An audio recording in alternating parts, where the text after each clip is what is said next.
صباح الخير. هنجهز مع بعض المندي في دقيقة. دي كده مقادير الرز معانا. اول حاجة هبتدي بيها هي تشويح البصل وتشويح الجزر.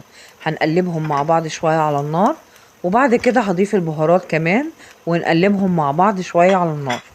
وبعدين هروح اجيب الصينية بتاعة الرز واحط كل المكونات معاه ونقلبهم مع بعض. يلا بينا بقى نروح نكمل بقية المندي. هنعمل مع بعض الفراخ، ودي المقادير بتاعتنا.